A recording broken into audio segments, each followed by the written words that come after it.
tonight is to extend the question, not only by repeating the question, what is Africa to me, but by saying, what is Africa to Africans, and what is Africa to the world? Many people have lost their nationhood. Many people have been conquered. Many people have been abused. And yet, our loss was singularly the greatest loss of any people in human history. Our loss was so great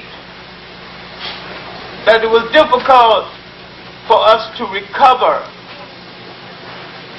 because we lost self-confidence and we lost the image of the world as we had previously conceived the world. And our loss was so devastating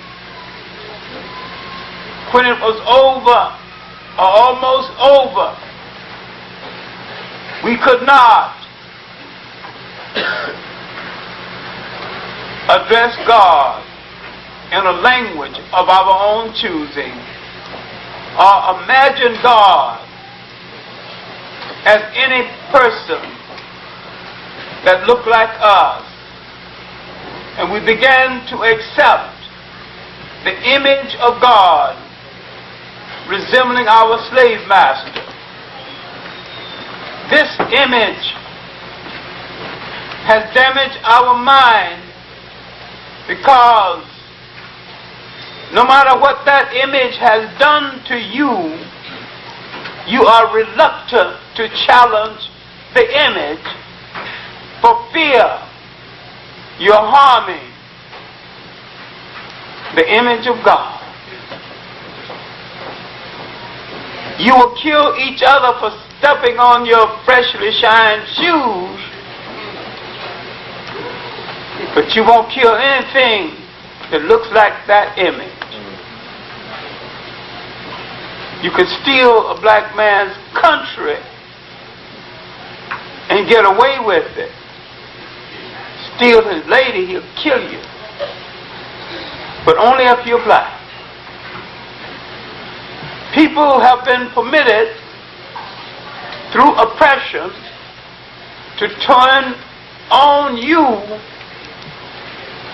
the one thing that you should use to maneuver yourself through the world. The image of yourself as brought into the world by faith, God in your mother and father. If you say you don't like that image, that means you are denying what your mother and father, what faith in God, no matter what you call Him, did for you. You're also forgetting that good is a relative term, and what is good for one people may not be for another people. And when people out of power come to power and rearranges power, good becomes what the new powerful people approves of, and bad becomes what the new powerful people intends to oppress. We forgot that we rule the state. One of the things which hampers even entrepreneurship in our own community is that entrepreneurship is part and parcel of the state. And we have forgotten state formation and state management. And if you forget how to rule a state, you will forget how to rule a candy store. one thing relates to the other. Because if the mind can conceive of one, it can conceive of the other. Many people coming to this country, though defeated and oppressed in their own land, comes from a country where they saw their people managing stores, where they saw their people as petty judges, schoolmasters, running things as the basic heads of things.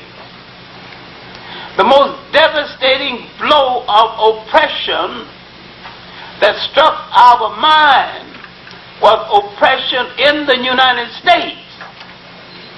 And the African has not thoroughly understood the nature of oppression in the United States, nor have the Caribbean people understood the nature of oppression, nor have they understood their own world responsibility in African reconstruction, in giving to the world a new image of the African people in head of a state.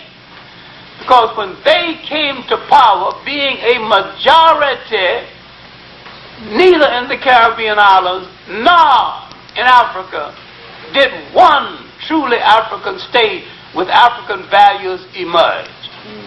Every single state, no exception, is an imitation European state.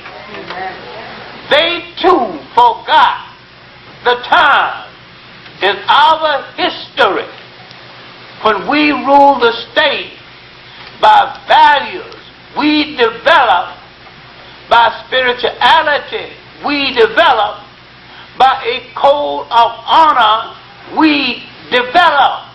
And when we ruled the state in that manner, we produced enduring societies that lasted thousands of years without a jail system, because no one had ever gone to jail, so you needed no system. You did not have a word in your language that meant jail. Now, what prevailed and to what extent did the African mind exercise itself at this period in history to produce an atmosphere peaceful enough not to need a jail system, not to need a place of confinement? There are a lot of things I can tell you to read, but I know I am wasting my time, because a lot of people listen to what you say they should read. They are intrigued by it, but they never stir themselves to read it. In a back issue of the Journal of African Civilization, I think it is the issue dealing with Nile Valley civilization, or the issue dealing with great African thinkers, Sheikh Anta Diop has written one of the most concise essays of our time. I don't know who read it, because I have not met a single person who's willing to discuss it with me. It's called African Contribution to Civilization, the Exact Sciences.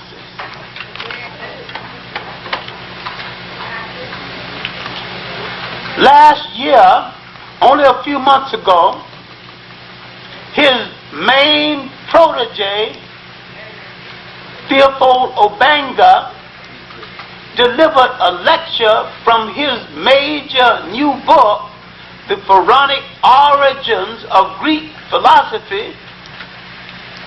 In this lecture, he pointed out not only that Africa is the origin of Greek philosophy, but that the word philosophy is not even Greek or European. They not only did not create philosophy, They didn't even create the word.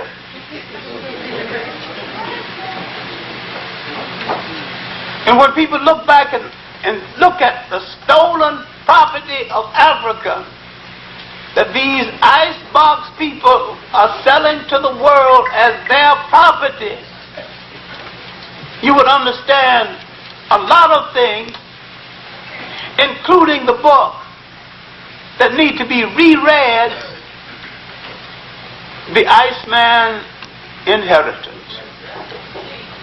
Now, this is not the greatest book from a point of view of literature or organization, but its revelation and its confession, its omission, breaks new ground, because it is rare that a person on that side of the line makes these admissions, literally saying that Europeans came into the world with a parasitic idea and they maintained themselves in the world by preying on other people and creating a smoke screen to give you the illusion that they are right.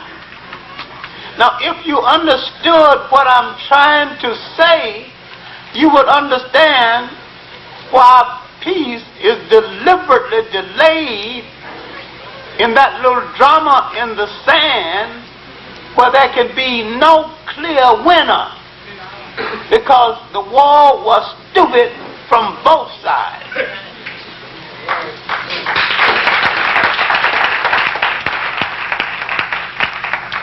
And had we stayed out of it and given them a chance to settle it and stop going into it with a lie about it's about oil, when it's not about oil at all, because oil can be maintained, oil can be obtained from many places in the world other than Arabia, other than that part of the world.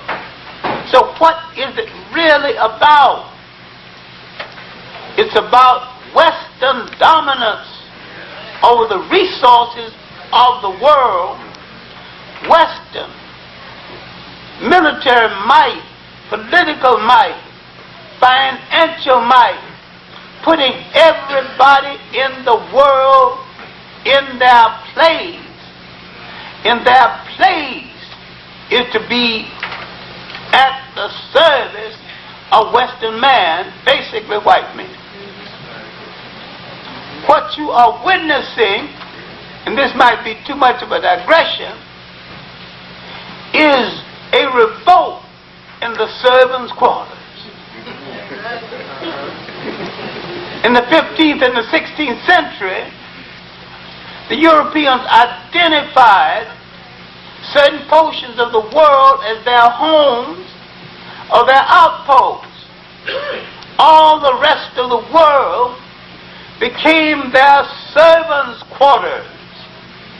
There is now a revolt in the servants' quarters, and they're trying to put down that revolt. But the servant now in revolt is schizophrenic, because the servant thought he and his money made him one of them, an honorary oppressor. They're trying to slap him down and let him know that a servant is a servant, and you don't hang out in the living room.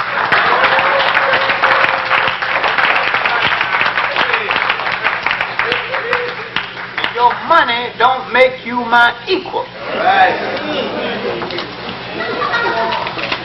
But the servant got enough nerve to threaten one of their servants, created to serve them, created as a holding station and as a watching post for them, a white nation in an eastern sea. So now The war is more about Israel than it is about oil. But we won't see this because we assume, because we buy mythology quicker than we buy truth, we think it's about somebody's homeland. The people who permitted the nation to be established could care less than a damn whether Jews have a homeland or not. The people who permitted the nation to come into being turned their backs and let millions of them go to the gas chamber. So there's no great love for them on the part of the people who put them down in this eastern sea to protect white interests.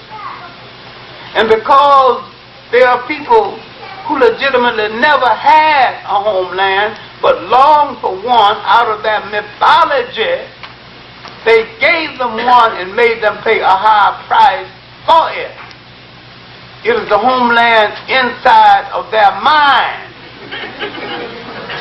But in actuality, the one they had in the Bible, even if it was legitimate, and I said it was not, that one did not belong to those Europeans who were belatedly converted to the faith and who have no direct relationship to the biblical Jews, whoever the biblical Jews happen to be.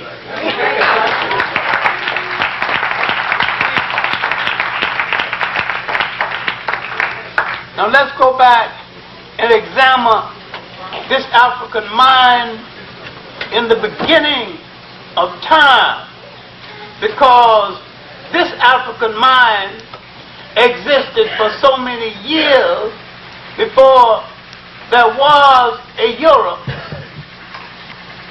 before the civilizations of the Tigris and the Euphrates existed. This African mind had brought into being the spirituality that would later be the basis of all of the world's major religions.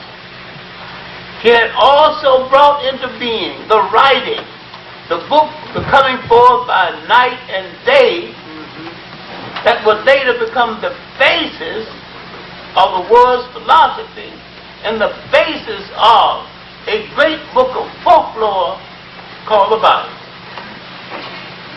Now when I say the Bible is a book of folklore, I'm not downgrading it, I am properly identifying it.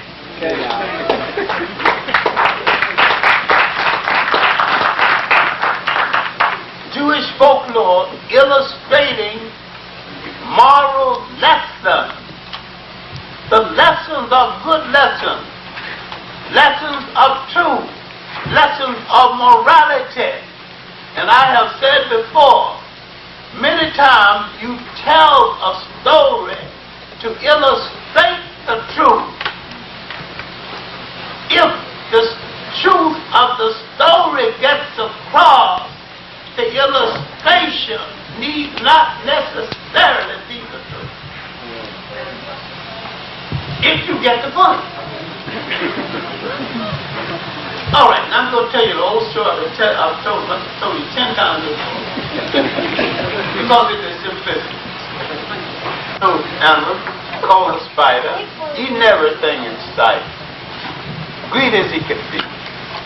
He heard that there was going to be a banquet. 2 banquets, close together.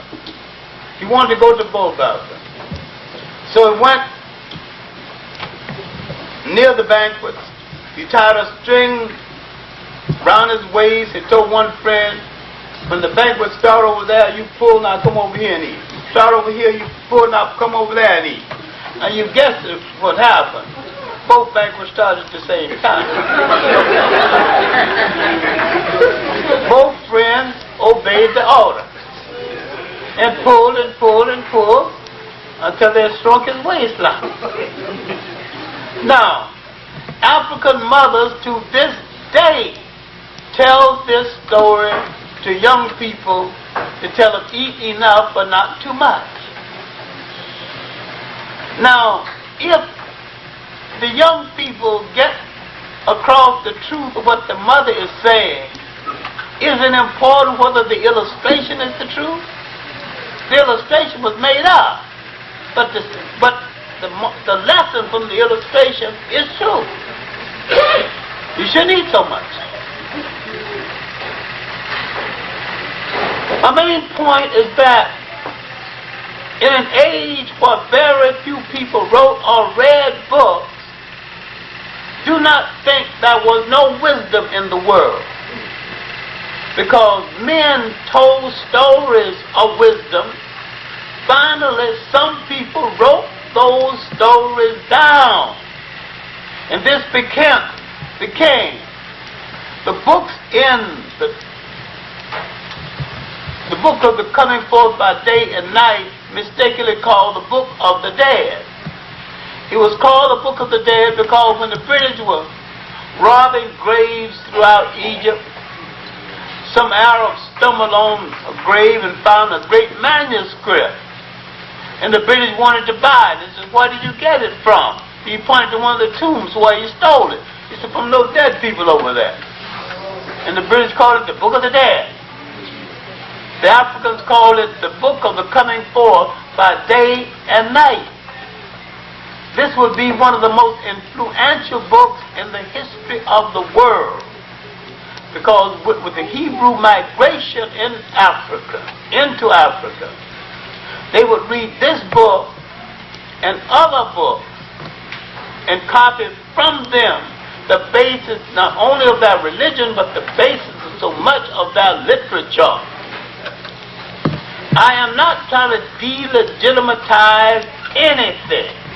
I'm trying to explain the nature of its creation, and that all of this was a creation of the African mind.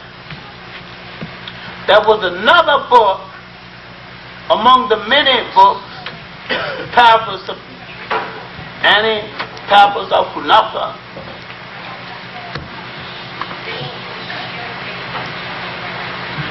But the Papyrus of Kunafa, one man, but the Papyrus of Kananu, a man was going to the market, and some man wanted to play a trick on him, see if he could take something from him. So he put his clothes all across the road.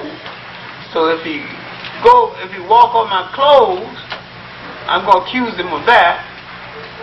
If he comes through my field, I'm going to accuse him of that. And so he went through the field, knocked down a stalk of the man's corn, so the man took him to court. And he went pleading his case. He pleaded his case so well. They told the king, his man up there pleading his case so well. And the king said, "Keep him talking, keep him talking." So someone went and wrote it down, and his plea became law. His plea is what he had a right to, and why he should be protected, became part of the law of the land. This is what Sheikh Anta Diop was trying to explain when he said the origin of civil law began with the African taboos. Once you decide what not to do, you can arrive at what to do. Once you decide what you should do, you can get a handle on what you should not do. Taboo means what you should not do. That's the first thing the African arrived at, what he should not do. And by a process of elimination, he could find out what he should do. This was the beginning of civil law. Not the laws of Hammurabi that came 2000 BC. The Africans were working this out 4,000 BC. 3,000 years before the laws of Hammurabi. Yet when Hammurabi's law came on, he was from Western Asia, mistakenly called the Middle East. People said, this is the beginning of civil law. He wrote out his codes, and he said it was all right to have a slave, but you got to give him Saturday off. What kind of humane law is that? You can beat the slave all right, but you can only beat him with a stick a certain size. Islam would come along, another bring up humane law. You could beat your wife. A lot of people don't even read the Quran. It's right in the Quran. I defy you to read it. You can beat your wife, but you can beat her only with a certain size stick. And if she misbehaves, you can deny her food until she repents. What kind of humanity is this? What kind of religion is this? To go back to these laws created by the Africans before the formation of any religion. Very humane laws. We see the African mind now working at its very best. When Africans had developed dynastic laws, laws to govern the spirituality of the human being. No fights between religions and religions, because there were no religions. When I say there was no religions, I don't mean a single human being was without God. We had a universal spirituality. Man and the woman did not even have to worship the same God. They didn't use the word God anyway.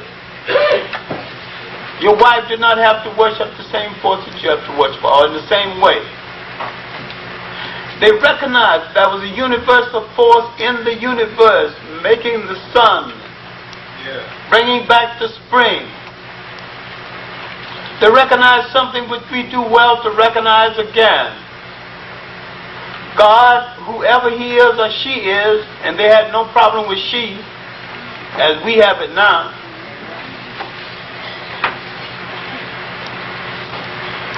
is a part of everything. Everything that lives is a part of the force of the universe.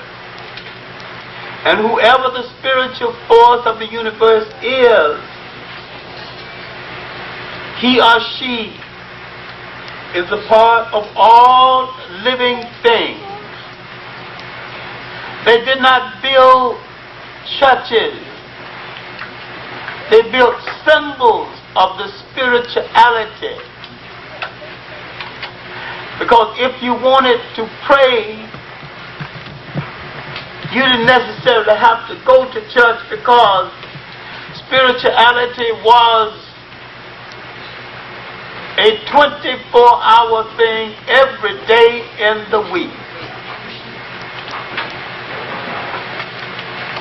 If you want to pray to your God, you could pray to the wind, because God was in the wind.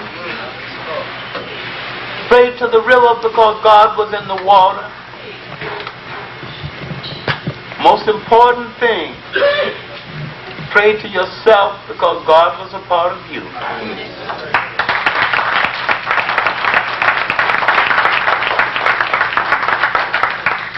This was man's highest hour. This was man's most spiritual hour on the earth. This was the period when man enjoyed 1,000 years and no war. And when they finally had wars, they had councils to settle the wars before there was much casualty or much disaster. What I'm trying to tell you is that the African mind had thought out things that we muddle about today, and things that we fight about today, and things that we go to war about, he had already reasoned these things out. And these conflicts did not start among him again until he was associating with foreigners.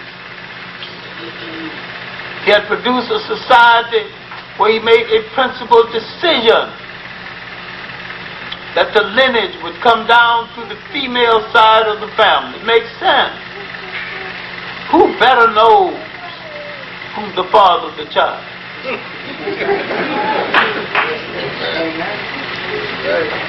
She would determine that. In this society,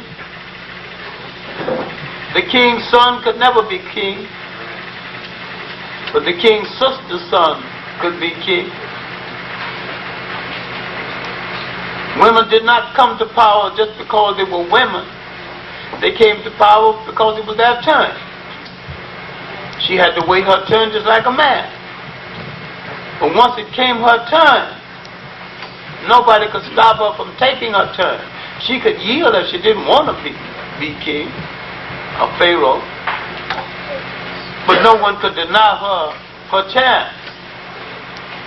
And when the African brought into being the first of a number of female gods, he did not feel demeaned. He did not feel less of a man.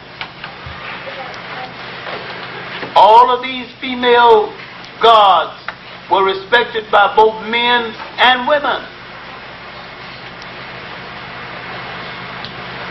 All of the African women who headed states, who headed armies, were supported 100% by men, and the men did not feel bad about it or start any female war.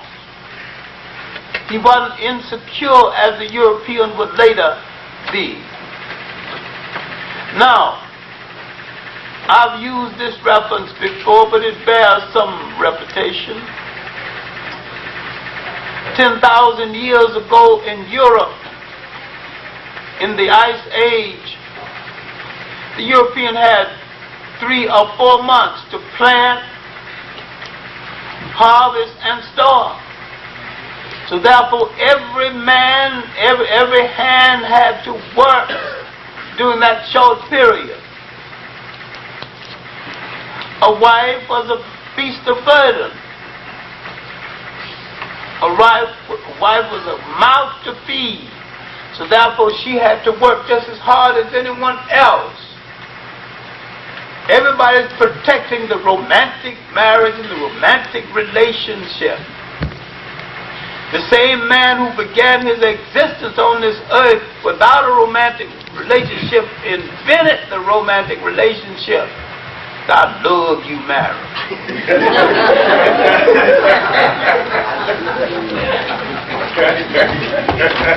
People didn't come together in Africa, I love you. They came together, I respect you. And the old ladies and old men and uncles and members of the family, after you get a certain age, and sometime before you get a certain age, they've got someone picked out for you. Oh, you can knock it if you want to, but you did get one. I bet you'd appreciate somebody picking out one for you now.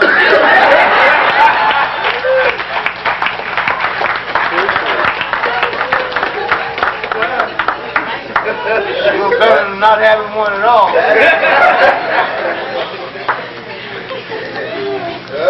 They've worked out a system where no girl at a certain age was without one. You got support. When you married a support system. You married out of a support system. No wife beaters, no wife deserters, no teenage pregnancy. You had to behave in a manner to bring honor to your group. You ain't going to think about now if hitting her. Because if you think about it too seriously, she got 50 uncles, 75 cousins. You got the same thing. All of them gonna get on. She don't. All she has to do is step away. They'll do you. They'll teach you the lesson. So we brought no wife beater, no teenage pregnancies. And we brought no people like that from Africa. These people developed away from Africa. My main point is that in this age, 10,000 years ago, because the European mind functioned different from the African mind, if the European woman if the African man got angry with the European woman, told her to get out, she'd have to cop a plea. She had to beg for mercy. She got out in the cold. She froze to death. And the people on the other side of the hill are not going to take care of her because that's one more mouth to feed. She didn't harvest that crop. In Africa, the woman was the druggist. Anytime a man was sick, she went into the forest and got something to stew up and bark to heal him. Even made his clothes. Domesticated agriculture. Stopped him from going on the hunt so much because he got enough, some basic food right around the house. Don't tell her that story. You going to hunt out a deer. We got plenty of food right here. Stay home sometime.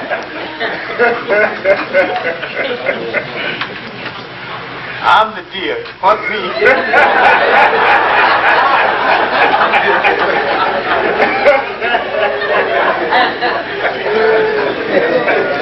So the woman got very early. She had a leeway.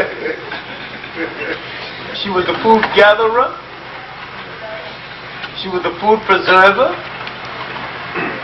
She was the person that knew what leaves, what branches, what oils would cure him if he got ill. You think he'd come home and play the fool and tell her to get out? Get out where? Who's going to take care of it? Now you can see why he'll make her a god, why there didn't become no gods in Europe. His mind was very logical. Yeah, she just had just much right to be a god as a man. And he made her so. You study the book When God Was a Woman. You study Sheikh Abdul of the culture unity of Black Africa. Study his chapter on the female gods of Africa and the attitude toward females, period. This was the African mind functioning in humanity. The European always feared the woman in power. When she began to exercise power in the church and exercise power in the community, he began to have her burned as a witch. Too much power. This is documented in a book called The Mothers. It's documented in a whole lot of other books also. What I'm trying to say is that there is no comparison in how the mind functioned in Europe and how the mind functioned in Africa. I have said before, when you live in a climate where you have to compete with your brother for your breakfast, your wife, and your land, you develop a certain kind of temperament. But when you live in a climate where you can fish your breakfast out of a brook or pick it out of a bush, you develop a different kind of temperament. And that it is dangerous for these two diametrically opposed temperaments to meet and think they can create harmony. Sun and ice can create no harmony. And sand and ice, sand and sun creates no harmony. Now what is happening in Western Asia is that ice and sand is in conflict. And there's no harmony there. Maybe the greatest achievement of the African mind, in addition to the literature out of which would come the world's religion,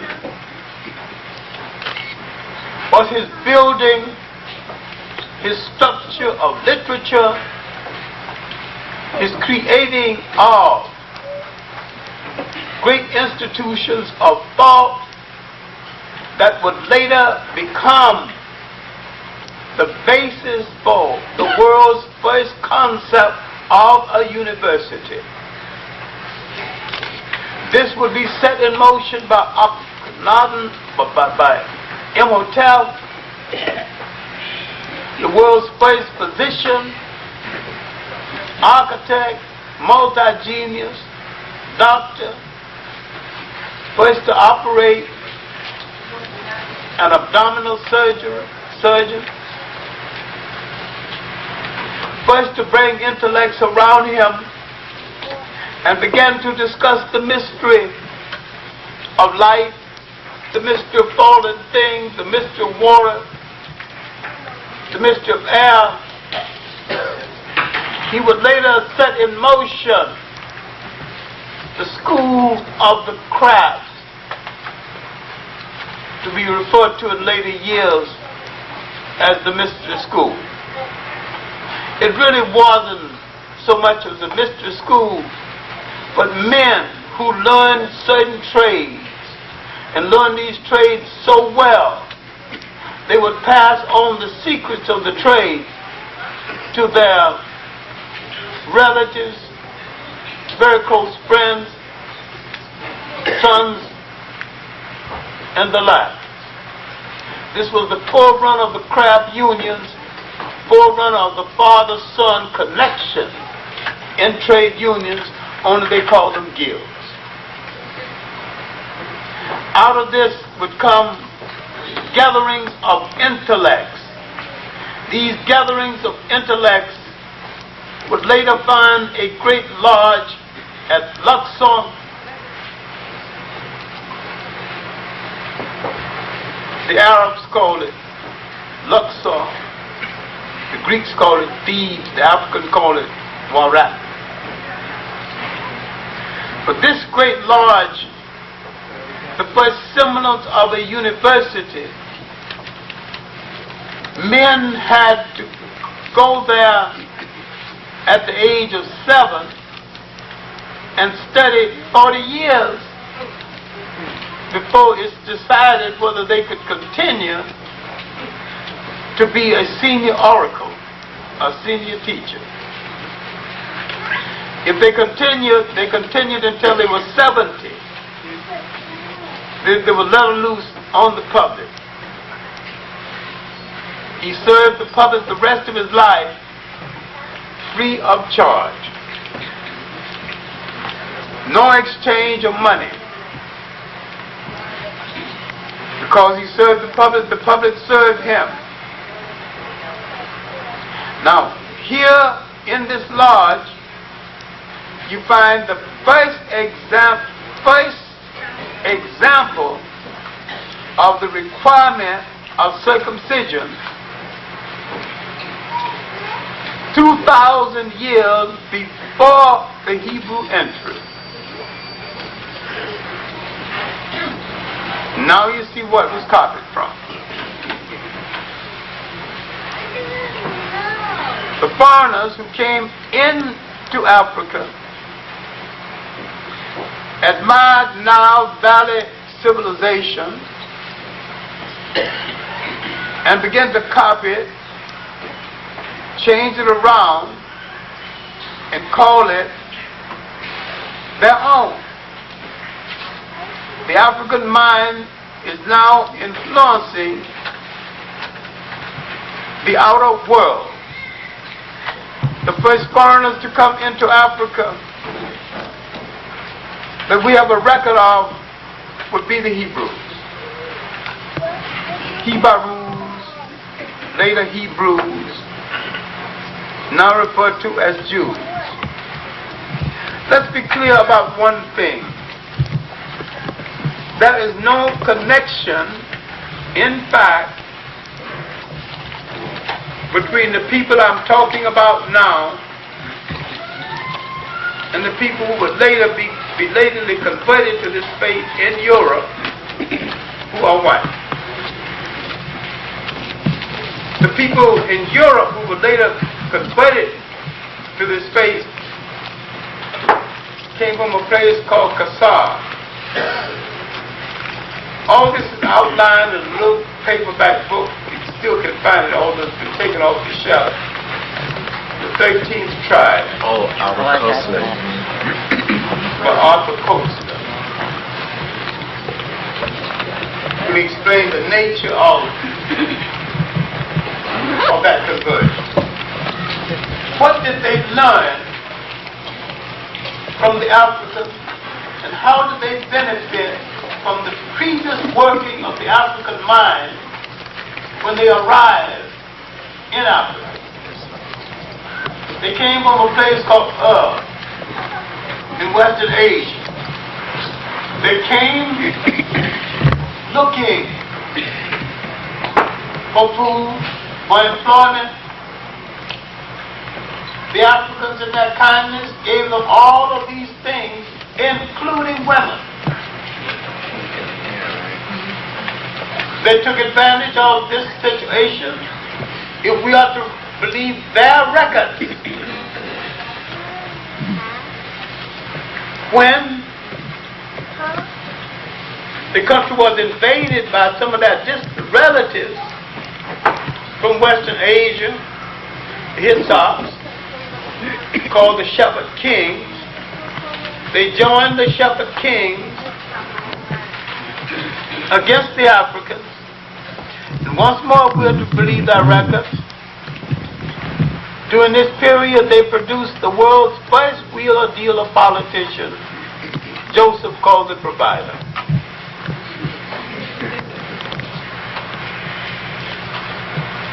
Also during this period, they rose to high positions with the foreign kings.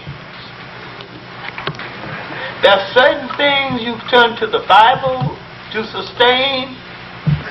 There are certain things you turn to pure history. When you turn to pure history, you do get a record of some people from Western Asia coming into Africa, being treated with hospitality by the Africans, who would later join foreigners against the Africans. Finally, they learned in Africa. Now, the one story they tell even today that is not sustained by anything other than folklore, that black people haven't found time to question, is the story of their enslavement in Egypt.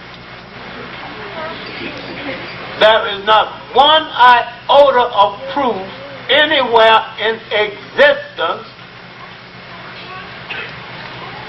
not a single document that proves their enslavement in Egypt. If they were enslaved in Egypt, their own folklore or literature repudiates the slavery. How could they leave Egypt worshiping a golden calf with their civilization intact, their religion intact, taking that cow, that gold, the ornamentation? Where would a slave get enough gold to make a golden calf? All right. Must be well-treated slaves.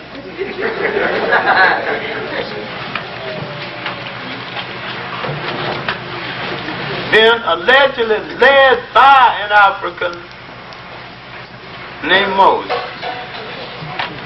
Now we need to examine the literature of that day.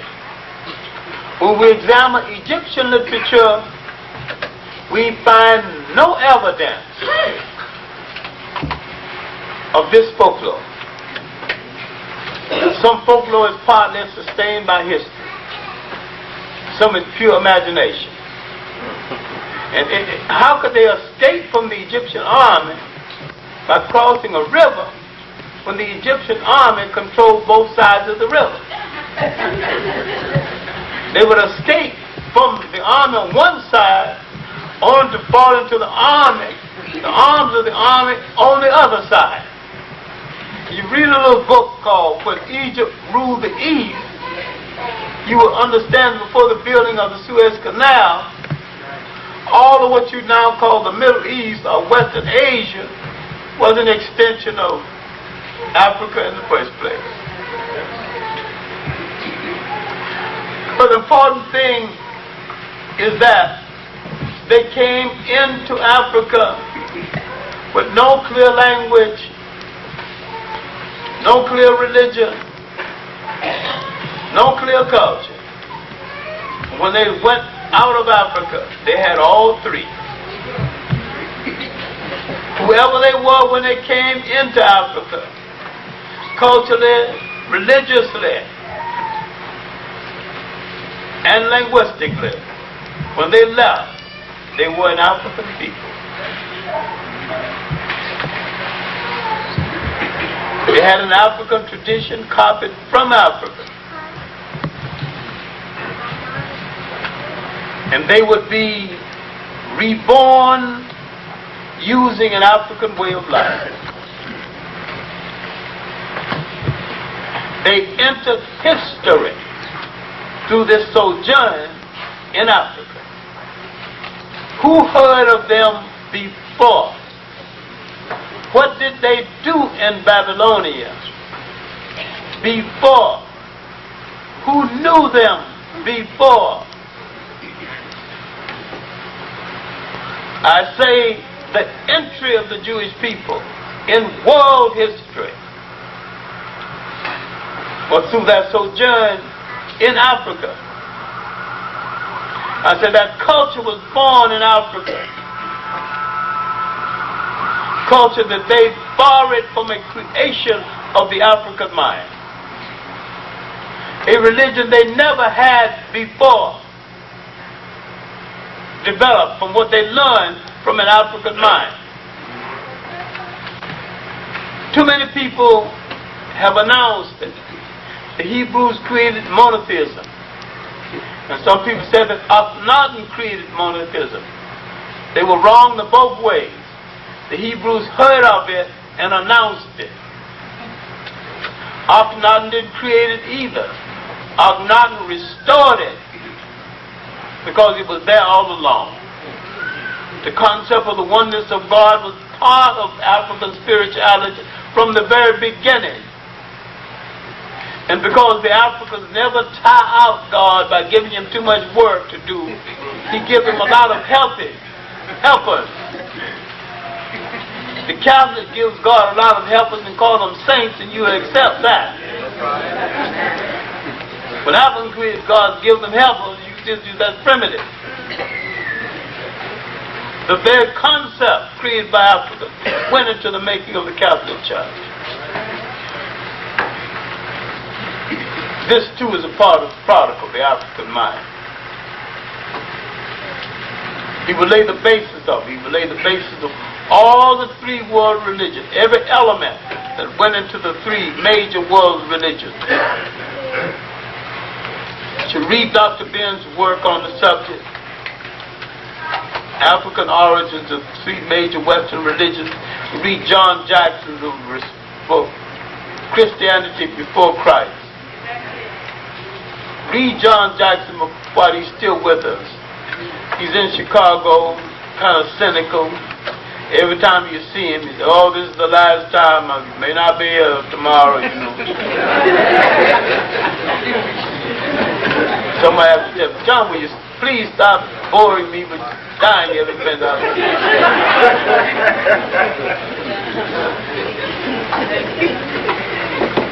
But he's had a rough time of it. John is North Carolina Light Brigade. Could have passed for white if he wanted to, and every time he went to an apartment in New York, he just go past for white and gets it, you know. He's devoted his whole life to black causes, and has written what he said is his last book, his magnum opus, Age of Gold and Silver. Will the World to Me, and a girl called Ava. Carry On in My Name. 83 years old, that ain't nothing. Du Bois was 95 and had laid out a plan. Well, it would take him 50 years if he finished it at 95. Chancellor Williams is about 92 right now. He's in a nursing home in Washington. Now, what I'm trying to say to you is that we have inherited a spirituality created by the African mind.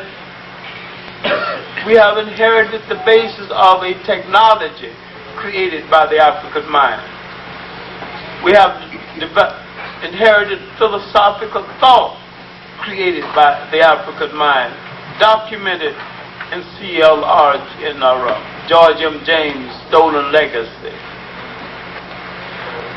More documented now in the new book by Obenga, The Pharaonic Origins of African, of Greek civilization and Greek culture. And still again in Sheikh Anta Diop's new and still unpublished work, Civilization or Barbarism. There's a lot of people who've done that work well. You have read them well. White man named Martin Barnell, comes along with a book called Black Athena. Whole lot of people been living a long time, haven't read one single book by a black writer on the subject who writes considerably better. He takes most of his references from black writers. All the black writers who haven't read any black books are now reading Martin Barnell, quoting him. And he got most of his stuff from Dr. Ben. Hung out in his class. Some of you need the sanction of white. And I don't know what it is, but our minds, our craving for imported things or things from outside. I've already told you the story of Jamaicans who like good pies and fruit cakes. The war came and they couldn't get the ingredients imported. Some enterprise in Jamaica took some local fruits, stamped the word imported. They bought it. When the war was over and they could get ingredients from England, he finally told them, you would eat Jamaican fruit all along. How could you keep on doing it? They stopped buying it, man comes and went out of business. Doesn't matter if somebody else's ice being colder. We have to gain more confidence in ourselves, and we have to read more than just philosophical literature. We have to read the great political literature written by the African mind. The work of Nnamdi Ezekwe of Nigeria, African Renaissance, his book on Liberia, his autobiography, African Odyssey. Read the great writers from Nigeria, from Ghana, Casely Hayford, The Truth About the West African Land Question, his nationalistic novel, Ethiopia Unbound. Another work by Dankwa, a great spiritual political leader of Ghana, The Cairn Doctrine of God, Chema Bukwa Handbook, Another great work written before independence toward nationhood in West Africa. Nigeria and Ghana, but especially Ghana, has produced more independent political literature than any other nation in Africa. John Mansa Sabar's Fantic Customary Law, an excellent book on how to use African culture to create a new African state. Africans have not been slackers, giving us ideas for our uplift, ideas that we can use for our children. We have not read this literature. We have not read the literature of great men from South Africa.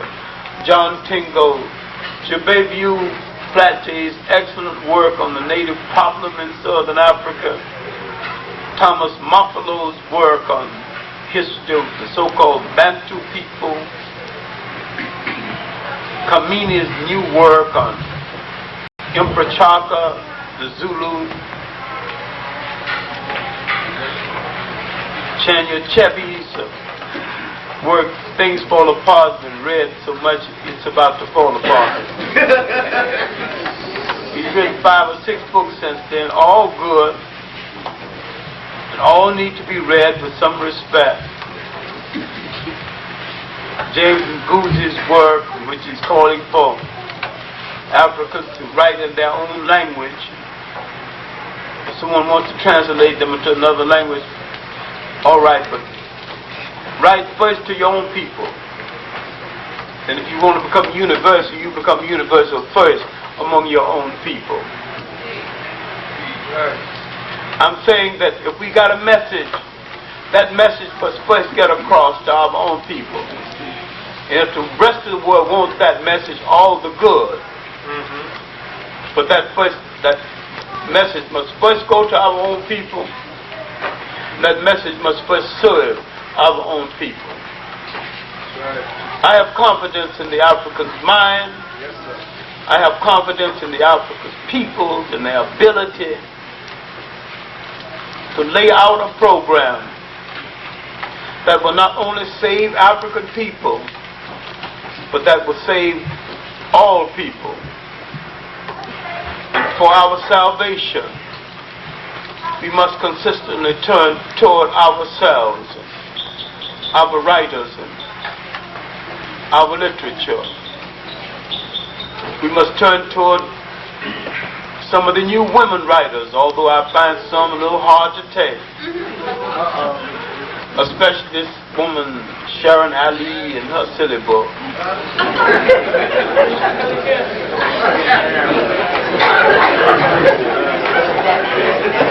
I find that Reverend Cleave's daughter has written a short book called Mad at Miles, because she heard that Miles,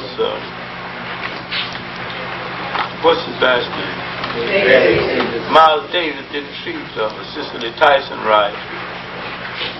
And from that she took off and did a very good dissertation on women in general. I thought that was more intelligently written and some kind of depth that you could get a handle on, and it's usable. There's a debate going on about man sharing, whether we should consider it or not. My answer is you can do it with intelligence and respect and dignity.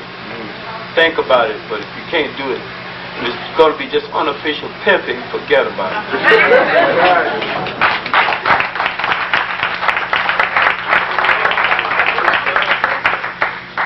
But there's a crisis in our society.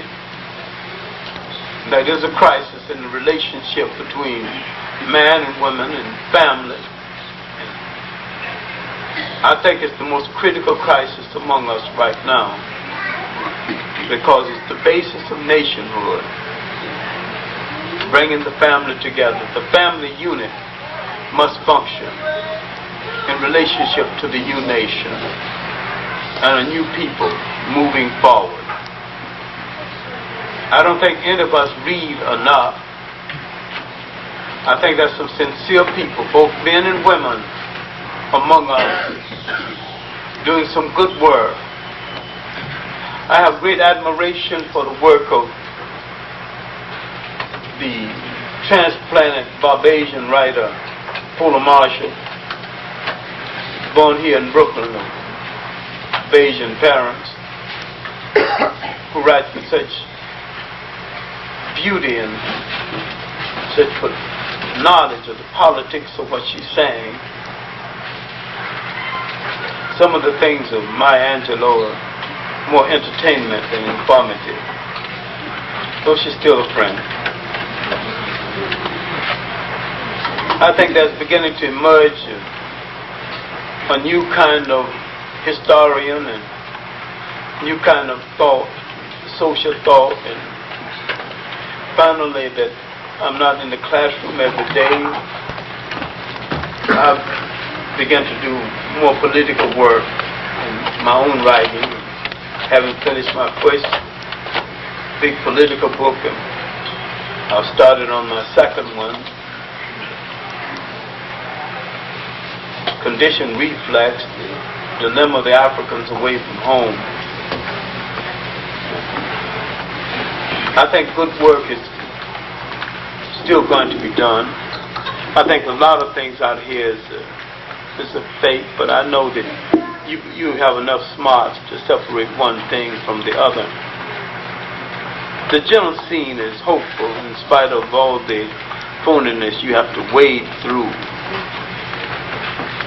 I think the African mind, both man and woman, has the capacity to bring African salvation into being. I don't know when it will be the time for me to go, and I'm going to delay it as long as possible, and I'll even ask God for a little more time to stay on the earth because they have so many things to do. But when I leave, whenever it is, I'm going to leave with the confidence that my people have the capacity, the mental capacity to deliver themselves and create a new freedom that will ensure the freedom for their children and other children still unborn. There's so many ways a man can say to a people that my life has been a great love affair, and that love affair has been with you. Sometimes it has been rough. I don't know whether I would want to have it any other way. Thank you.